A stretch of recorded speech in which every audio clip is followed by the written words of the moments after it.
여러분 안녕하세요. 우리는 어느덧 에베소서 마지막 장인 6장을 묵상하고 있습니다. 우리는 사람들과의 관계가 어떠한가에 따라 행복하기도 하며 또 불행하기도 합니다. 가정에서 부부와의 관계와 부모와 자녀, 또 형제와의 관계가 좋으면 그 가정은 분명 행복할 겁니다. 또 일터에서 상사와 직원과의 관계, 동료와의 관계가 원만할 때 직장 생활이 행복합니다. 바울은 에베소에 있는 성도들에게 성령 안에서 하나가 되었고 이제 새 사람으로 살 것을 권면합니다. 이어서 바울은 하나님을 감사함으로 본받는 생활을 하라고 말하며 세월을 아끼고 지혜롭게 살 것을 가르칩니다. 어제 말씀을 통해 우리는 남편과 아내와의 관계가 어떠해야 하는지 살펴보았는데요. 이어 오늘 본문에서는 부모와 자녀, 또 종과 주인의 관계에 대해 바울이 전하고 있습니다. 세상에서 혼자 살아가는 사람은 여러분 없습니다. 그러하기에 사람과의 관계는 너무나 중요합니다. 관계를 잘 맺느냐 못 맺느냐는 그 사람이 세상에서 잘 살고 있는지 아니면 못 살고 있는지 판단되는 기준이기도 합니다. 많은 것을 소유하며 누리고 살아도 자신의 주변 사람과 늘 원수로 지낸다면 그 사람은 분명 불행한 삶을 살고 있을 겁니다. 그러나 남들보다 가진 것이 없고 또 모든 것이 부족해도 그의 주변 사람들과의 관계가 좋다면 그는 분명 풍성하고 행복한 삶을 살 거예요. 남편과 아내의 관계가 좋으면 그 집은 천국과 같을 것입니다. 그리고 부부 사이가 좋다고 해도 부모와 자녀의 관계가 깨어졌다면 그 집은 근심이 가득할 겁니다. 에베소서 6장 1절에서 4절은 이제 부모와 자녀의 관계가 어떠해야 하는지 가르쳐주고 있습니다. 금요 말씀 본문 1절이 이렇게 전합니다. 자녀들아 주 안에서 너희 부모에게 순종하라. 이것이 옳으니라. 바울은 자녀들에게 그들의 부모가 말씀하는 대로 행하라고 가르치고 있습니다. 여러분 골로새서에서도 바울은 더욱 구체적으로 부모에게 순종하라고 말씀하죠. 골로새서 3장 20절 말씀이 우리에게 이렇게 전합니다. 자녀들아 모든 일에 부모에게 순종하라. 이는 주 안에서 기쁘게 하는 것이니라. 자녀가 부모에게 순종하는 것은 옳은 일입니다. 그뿐 아니라 이는 주 안에서 기쁘게 하는 것이죠. 이는 부모의 말씀에 순종하는 것이 다른 조건이나 이유가 있어서가 아닌 자녀된 자가 부모에게 순종하는 것은 사람으로서 살아가는 데 있어 당연한 이치이며 순리이기 때문입니다. 마치 하나님의 자녀가 하나님의 말씀에 순종하는 것처럼 말입니다. 그리고 자녀가 부모님의 말씀에 순종하는 것에 앞서 먼저 부모에 대해 공경하는 마음이 따라야 합니다. 금요 말씀 2절이 이렇게 전하고 있습니다. 내 아버지와 어머니를 공경하라. 이것은 약속이 있는 첫 계명이니. 여러분 공경은 부모를 존경하는 마음에서부터 시작됩니다. 그리고 그 존경하는 마음은 부모가 어떤 분이시든지 상관없이 부모라는 이유만으로 찾아와요. 존경할 만한 이유가 있어서 존경하는 것이 아니라 자신을 낳고 길렀기에 존경하는 겁니다. 우리가 부모님을 존경함으로 공경하면 주님께서는 다음과 같은 약속을 주십니다. 3절 말씀이 이렇게 전합니다. 이로써 내가 잘되고 땅에서 장수하리라. 부모에게 효도하는 사람은 여러분 그의 자녀에게 효도를 받는다고 합니다. 자녀들 앞에서 자기의 부모를 업신여기며 불순종하는 모습을 보인다면 분명히 그 자녀들은 훗날 그대로 행동하게 될 거예요.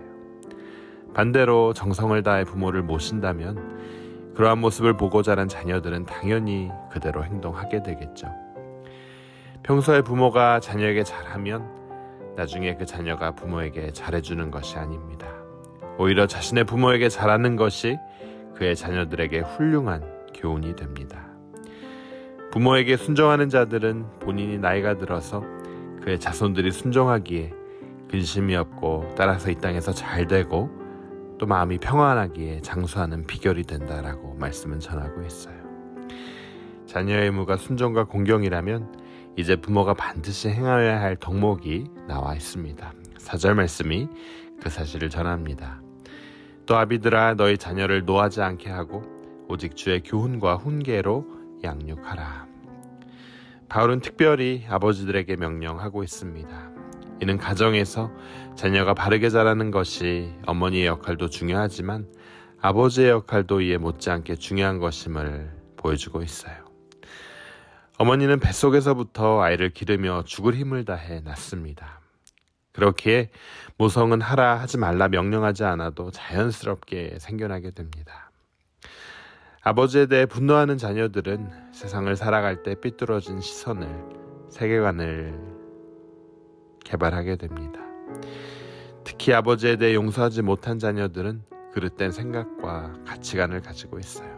그래서 바울은 아버지들에게 자녀를 호되게 꾸짖어 노엽게 만들지 말라라고 권면하고 있습니다.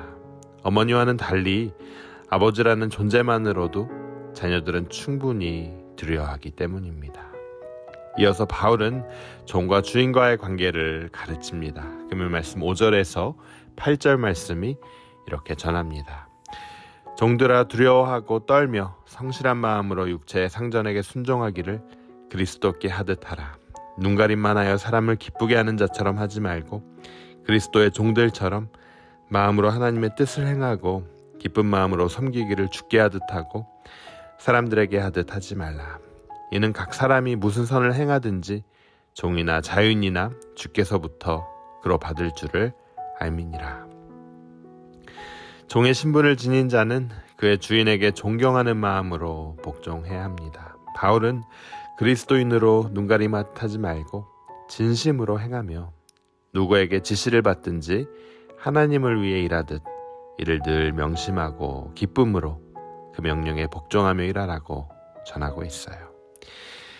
여러분, 현재 우리가 사는 이 시대는 주인과 종의 신분이 명확하게 구분되지 않지만 갈라디아서 5장 13절 말씀처럼 사랑으로 서로 종노릇해야 하기에 우리는 만나는 사람 모두에게 사랑으로 종노릇해야 할 것입니다.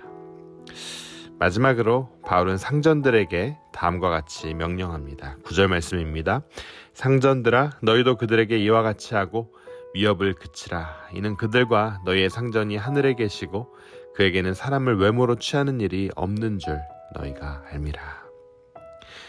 주인된 자들은 그들의 종을 학대하거나 위협하지 말아야 합니다. 이는 하나님께서 주인과 종을 차별하지 않으시고 주인된 자도 결국 하나님의 종이기 때문입니다.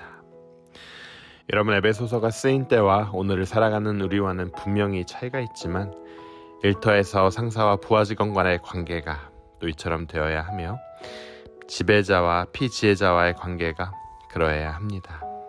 사랑하는 여러분, 우리의 주인 되신 주님께서 먼저 우리를 위해 십자가 위에 사랑으로 섬김의 종이 되셨습니다. 그뿐만 아니라 지금도 여전히 우리를 향하여 변함없으시고 지속적이고 섬세하신 주님의 은혜로 항상 우리를 받쳐주고 계십니다.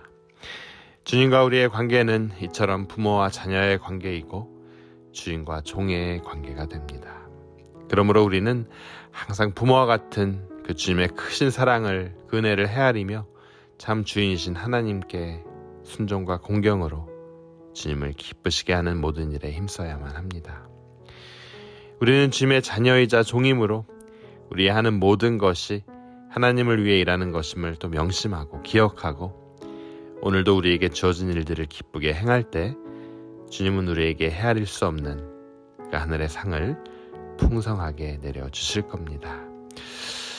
이 세상의 관계가 나와 하나님과의 관계를 반영하는 것을 우리가 명심하고 우리가 그 주님의 뜻에 맞게 주님 보시기에 기쁘게 살아가는 여러분 되시길 주님의 이름으로 축원합니다. 우리 함께 기도하도록 하겠습니다.